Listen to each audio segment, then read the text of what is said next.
A man in South Carolina is said to be executed by firing squad today. 44-year-old Stephen Bryant was convicted of killing 3 people in 2004. He's the 3rd person in the state to die by firing squad this year. Yesterday, a Florida man was executed by injection for killing and raping a girl in 1979. And in Oklahoma, the governor granted clemency for a man who is set to be executed for his role in a 2002 lethal stabbing. Executions in the U.S. are increasing. The Death Penalty Information Center says there have been 42 executions this year. Robin Maher is the executive director at the Death Penalty Information Center. Thank you for being here.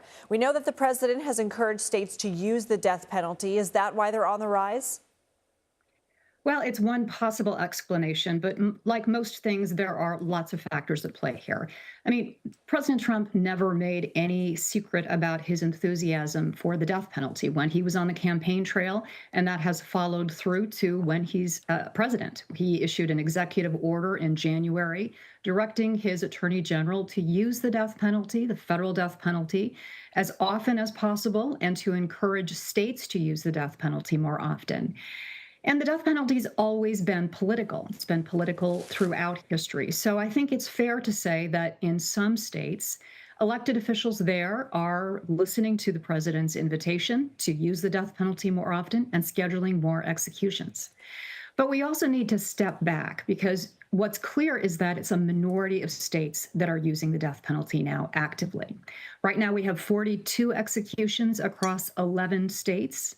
But if we took Florida out of the equation, which has executed 16 people this year, we'd have a year that looks like we'd have a year that looks like most other years. So Florida really is the outlier here. Florida's execution numbers, which are the highest they've ever been in history, are really the ones that are tipping the scale. Why are some inmates on death row choosing firing squads? Well, the idea that inmates are choosing any kind of execution method is a little bit of a misnomer. Prisoners are given limited information about what methods of execution will be used.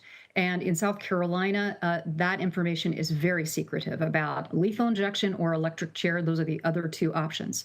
So Mr. Bryan has chosen the firing squad, I think very reluctantly, without really understanding meaningfully what that's going to entail. Feel free to elaborate on that if you would like in your next answer. But also, I want to ask you, Gallup polling shows public support for the death penalty has decreased. Does that create pressure for state leaders to grant clemency like we saw in Oklahoma? Well, it certainly should. I think what it shows is that there's a huge disconnect between what elected officials are doing and what the American public wants.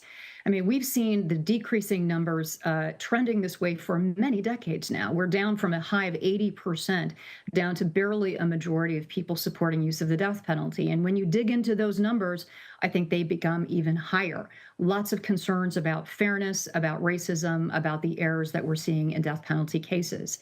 So I think that elected officials that are paying attention to what the American public is saying will probably be more cautious about how they're using it in the future and may look to correct some of the injustices through commutations, as Governor Stitt did.